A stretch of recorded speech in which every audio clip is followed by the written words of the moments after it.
Hi, welcome to village VIP. இப்போ நம்ம பார்க்க போகிறது உளுந்தங்கஞ்சி.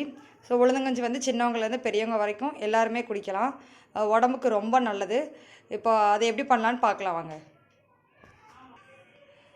தோல் இல்லாத உளுத்தப்பருப்பு எடுத்து வச்சுக்கணும்.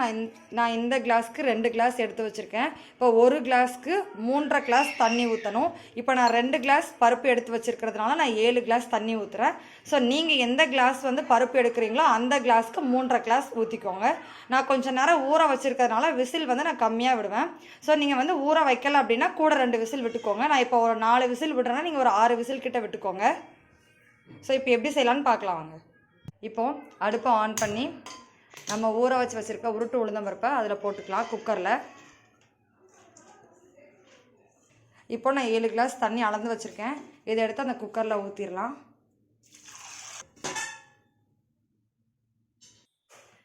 இப்போ குக்கர் க்ளோஸ் பண்ணி வச்சாச்சு. இப்போ ஒரு 4 விசில் அடிக்கட்டும். நம்ம அதுக்கு தேவையான கருப்பட்டி பாகு எப்படி ரெடி பண்ணுறதுன்னு பார்க்கலாம். நான் எடுத்து வச்சுருந்த கருப்பட்டி இந்த மாதிரி வந்து தட்டி வச்சுருக்கேன். இப்போ அடுப்பை ஆன் பண்ணி அதில் ஒரு கடாயை வச்சுக்கோங்க. அதில் நம்ம தட்டி வச்சுருக்கிற கருப்பட்டியை வந்து அந்த கடாயில் போட்டுக்கோங்க. இப்போ அந்த கருப்பட்டி கூட ஒரு கிளாஸ் தண்ணி ஊற்றிக்கலாம். அடி பிடிக்காமல் பார்த்துக்கோங்க. இப்போ நம்ம வந்து வெள்ளைப்பூடு, சுக்கு, இருவாறு, ஏலக்காய் 3ஐயும் போட்டு நல்லா தட்டி வச்சுக்கலாம். கருப்பட்டி கரையிற வரைக்கும் நல்லா கிண்டிக்கிட்டே இருக்கலாம். இப்போ நம்ம தட்டி வச்சுருக்கிற வெள்ளைப்பூடு, ஏலக்காய், சுக்கு அந்த 3ஐயும் நம்ம அந்த கருப்பட்டி பாகோடு சேர்த்துக்கலாம். ஏன்னா அது கூட சேர்த்து போட்டால் தான் ஸ்மெல் நல்லாயிருக்கும், டேஸ்ட்டும் நல்லாயிருக்கும், கொஞ்சம் காரமாக இருக்கிற மாதிரி இருக்கும். அதனால் அது போட்டு சேர்த்து கிளறி விட்டுக்கலாம்.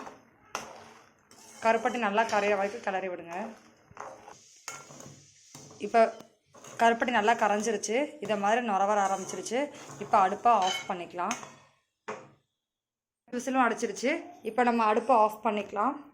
இப்போ ஆவி போகிற வரைக்கும் வெயிட் பண்ணிவிட்டு ஆவி போனதுக்கப்புறம் ஓப்பன் பண்ணிக்கலாம். இப்போ உளுந்து கஞ்சி ரெடி ஆகிடுச்சு.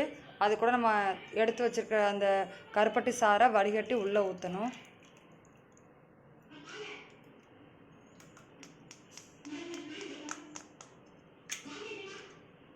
சாரை ஃபுல்லாக உள்ளே ஊற்றிக்கலாம். ஊற்றுனதும் இப்படி நல்லா மிக்ஸ் பண்ணி விட்டுக்கோங்க. இப்போது நம்ம அரைச்சி வச்சுருக்க தேங்காய் அதில் சேர்த்திக்கலாம். தேங்காய் வேணுன்றவங்க சேர்த்துக்கோங்க, இல்லைன்னா தேவையில்லை. தேங்காய் சேர்த்துக்கிட்டால் கொஞ்சம் டேஸ்ட் நல்லாயிருக்கும், அதனால தான். இப்போ நம்ம உளுந்தங்கஞ்சி நல்லா ரெடி ஆகிடுச்சு. தேங்காய் பூ போட்டதும் அடுப்பை ஆன் பண்ணிவிட்டு ஒரு 2 நிமிஷம் 3 நிமிஷம் நல்லா கொதிக்க விடலாம். அப்போ தான் அந்த ஸ்மெல்லெல்லாம் போயிட்டு எல்லாமே ஒன்று போல் மிக்ஸ் ஆகும். இப்போ நம்ம சூடான சுவையான உளுந்தங்கஞ்சி ரெடி. எல்லாருக்குமே கொடுங்க. எல்லாருக்குமே உடம்புக்கு ரொம்ப நல்லது. நீங்கள் வீட்டில் இதை ட்ரை பண்ணி பார்த்துட்டு கீழே கமெண்ட் பண்ணுங்கள் எப்படி இருந்ததுன்னு சொல்லிட்டு. இந்த வீடியோ உங்களுக்கு பிடிச்சிருந்ததுன்னா லைக் பண்ணுங்கள், கமெண்ட் பண்ணுங்கள், ஷேர் பண்ணுங்கள். மறக்காமல் சப்ஸ்கிரைப் பண்ணி பக்கத்தில் இருக்க பெல் ஐக்கானை ப்ரெஸ் பண்ணுங்கள். தேங்க்யூ.